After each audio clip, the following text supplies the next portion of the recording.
Okay mga ka-trigger, bago ko puntahan ang ating topic ngayon ay gusto ko munang batiin kayong lahat ng isang mapagpalang araw, lalo tigit sa ating mga OFW sa mampanikay ng mundo. Dalangin ko tayo ay nasa mabuting kalagayan at wala tayong sakit at malayo tayo sa ating ilayo tayo sa mga aksidente kapahamakan.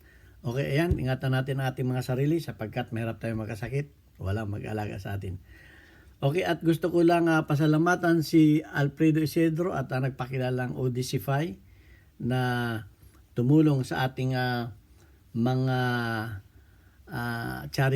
na mga tinutulungang mga estudyante. Okay, tayo po isang charity vlogger at may mga beneficiaries tayo na 6 na estudyante natin tinutulungan, kaya meron tayo ditong GCash number na anak ko na siyang tumatanggap ng mga padala ninyo.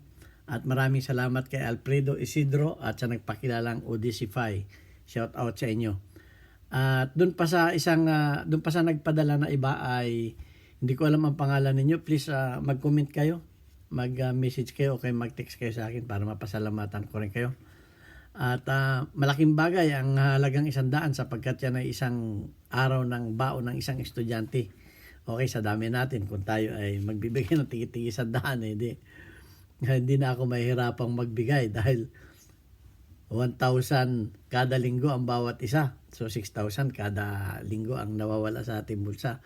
Pero kung ako inyo tutulungan, malaking bagay yan at magandang pakiramdam na nakakatulong. Tayo po ay maganda ang kita dito sa ating kumpanya. May din shooting range dito sa Kuwait. At tayo nakapag-graduate ng 6 na anak, kaya it's time naman para tayo ay makatulong. So wag na ninyo ako hanapin sa Pilipinas sapagkat ako nandito sa Kuwait. Kanina may nag-text sa akin na kung saan daw ako matatagpuan para magpagawa ng kanyang 1911. So ayan po. At shout out din kay Casinyo from Davao City. At kay Sabina Gidello. Okay, Sabina Gidel, hindi ko masyado ma-pronounce. Okay, at kay Jewel Cruises ng Pasig City. At ganoon pa rin sa ating masugid na supporter, si Hansel Evangelista ng OGP One Gun Pilipinas Bulacan Chapter at sa lahat ng mga membro sa iba-ibang bansa. Okay, may One Gun Philippines pa, international. Okay, at maraming salamat sa inyong panonood ng aking mga videos. Ang hiling ko lang ay huwag kayong mag-skip ng ads sapagkat malaking tulong yan sa ating mga beneficiaries. Okay, kung gusto niyo tumulong, maraming salamat sa inyong lahat. Okay, ayan, puntahan na natin yung katanungan ni Rinaldo Dash HD 4OD. Yan lang ang nakalagay sa kanya question ko lang po sana next episode, ano ba ang minimum pounds na dapat sa original na 1911 regarding sa recoil spring, kung ano ang amo ko, kung ang amo ko ay plus P, hollow point, self-defense. Thank you and more power to your channel. Ayan. So, actually, check lagi natin ang chamber. Actually, lagi kong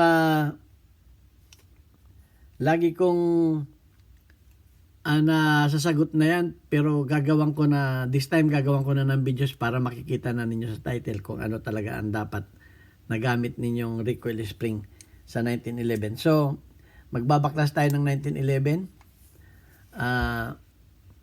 Ganito daw ang proper na pagbabaklas. Dito inumpisahan. Pero kung ang inyong 1911 ay may full length recoil guide rod, pag ibinaba ninyo ito, sumasabit dito sa sa kanyang bushing. So dito tayo nagbabaklas sa kanyang slide stop, inuuna natin. So disclaimer dun sa nagsabi sa akin na hindi ka nakagraduate ng ROTC dahil hindi ka marunong magbaklas ng 1911. So tinignan ko yung profile picture mo, yung profile mo, senior citizen ka na rin nakagaya ko. At huwag tayong ganun na masyado tayong judgmental. Lahat ba ng kung pag hindi ba na marunong magbaklas ng 1911 ay hindi nakagraduate ng ako'y saludo sa mga nakagraduate ng ng ROTC. Pero wag tayong judgmental, lalo kung tayo senior citizen na para tayo igalang ng ng mga kabataan. Okay, at yan. At ang pagbabaklas po ay hindi man yan pabilisan. Hindi ako nagtuturo ng pabilisan ng pagbabaklas dahil ako ay nagtuturo lang. Okay. At ang pagbabaklas po ng baril ay hindi po dinadaan niya sa pagmamataas. Okay. Igalang po natin ang bawat isa. Yan. Okay. At ito ang kanya, ipapakita ko lang sa inyo ang recoil spring. Okay. So doon sa tanong niya, ano ba ang dapat na na lakas ng recoil spring kung ang kanyang bala ay may P+, ibig sabihin mas mataas sa 5.0 yan. Dahil P++ powder ang ibig sabihin. So ang standard ng ay kalimitan ng bala ay 5.0. Okay, pero kung P+ yan, ibig sabihin malakas yung kanyang at hollow point pa din yung kanyang ginagamit. So, kung bibili tayo ng may mabibili tayong recoil spring na isang set na tatlo yan, lagi ko itong sinasabi na merong 14 pounds, may 16 pounds at may 18 pounds. So kung ang standard talaga niyan na pag ang powder ninyo ay 5.0, ang kagandahan niyan ay 16 pound dahil yan ang standard. Okay? At kung minor load naman ang inyong ginagamit at may compensator ang inyong baril, dahil pag may compensator nakakabawas yan ng blowback. So nilalagyan ng 14 pounds at minsan 12 pounds pa, depende yan sa design ng inyong compensator na nilalagay, lalo kung ang baril ninyo ay tinatawag natin na hybrid. Okay, may 14 pounds pa, may below pa sa 14 pounds. Hanggang 10 pounds yan. Depende yan sa design ng inyong compensator. So disclaimer hindi ko sinasabing eksakto. Depende sa kasi marami magagaling pagdating sa 1911, ang daming magagaling So, konti rin lang ang kaalaman ko dito, hindi ko sinasabing malaki, at kung may ma-comment pa kayo ay may dadagdag kayo, dagdagan ninyo. Okay, at kaya nga may 18 pounds, yun yung ginagamit sa mga P+. Okay, yung mga combat load kung tawagin natin. So, Rinaldo, ito yung masasagot ko sa iyo at sana naunawaan mo. At ito pa, disclaimer rin lang. Ang 1911 kasi ay design yan para dun sa may mga kumbaga itutuno natin yan sa ating grip.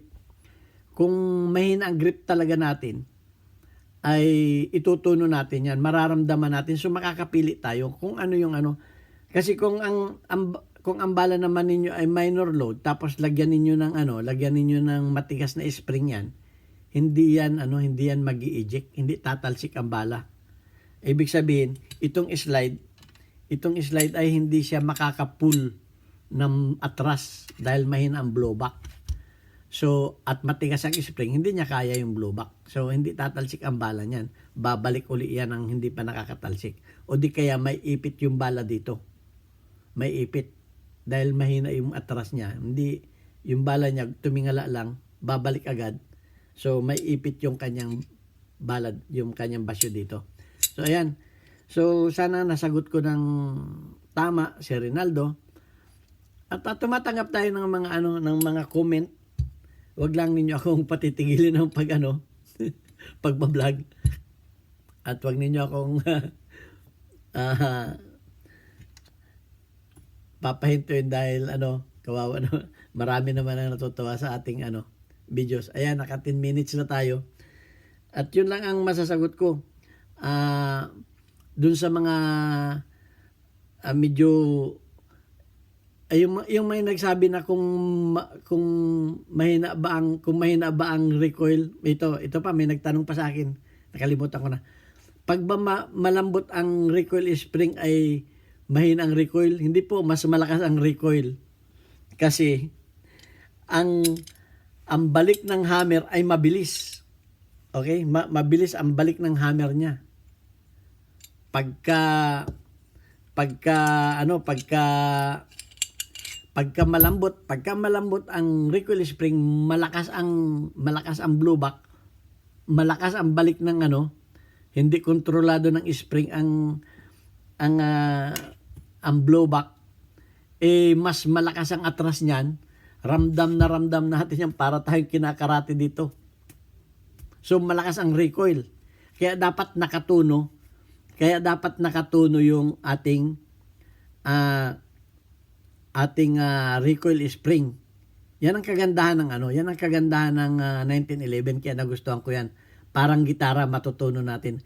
Kaya doon sa nagsasabi na ang 1911 daw ay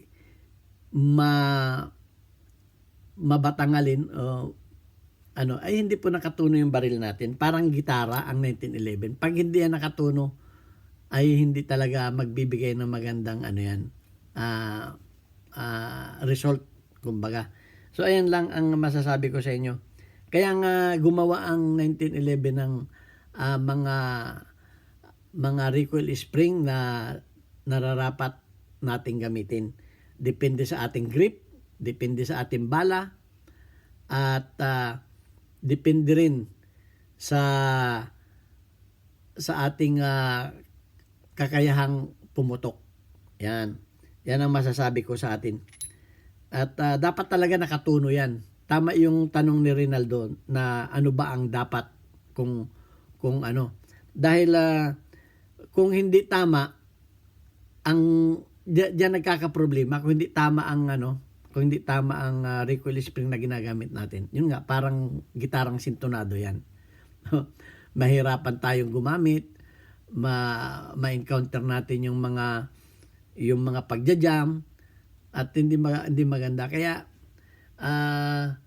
marami ang parang kasi may mga nababasa akong tungkol sa 1911, yung mga hindi nila gusto kasi kaya nila inaayawan yan ay ganun rin. Hindi po nakatuno ang ating 1911. Actually, bago ibigay ito sa mga military, 6,000 rounds ang tinesting dito. Looban ng 2 araw.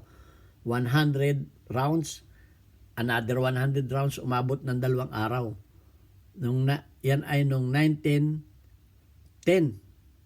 Nung 1910, nagkameron ng test fire ang 1911. At ang sabi sa record ay not even one single malfunction ay nangyari.